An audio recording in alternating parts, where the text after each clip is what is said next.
ఏమండి గవర్నమెంట్ అన్న తర్వాత ఎవరిదైనా ఒకటే. గవర్నమెంట్ అన్న చంద్రబాబు గారి టైంలో ఇదిగో రుణమాఫీ అన్నాడు, ఎక్కాడు, దొంగ సంతకం పెట్టాడు.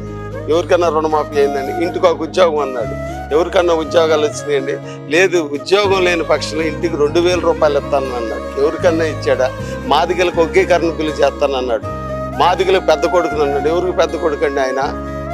ఎలక్షన్ అప్పుడే మాదిగలకు పెద్ద కొడుక, ఎలక్షన్ అయిపోయిన తర్వాత కొట్టెత్తానికి ఆయన రాజకీయ నాయకుడా? ఏమండి ఇలా జగన్మోహన్ రెడ్డి గారు వాస్తవంగా ఆయన చెప్పింది, ఆయన ఎక్కడ బాకీలు తెస్తున్నాడో, ఎక్కడ ఏ ఇబ్బందులు పెడుతున్నాడో, సచ్చినోడు ఎవడు బాకీ తీరవడం, తీసుకొచ్చే దమ్ముండ మగోడే తీసుకురావాలి. ఎవడు తీరుతాడండి బాకీ? ఎవడన్నా తీర్చాడా? లక్షల కోట్లు బాకీ కానీ ఎవరు తీరరు బాకీ. ఆ బాకీ తెచ్చే దమ్ముండాలి కాబట్టి ఆయన తీసుకొస్తున్నాడు.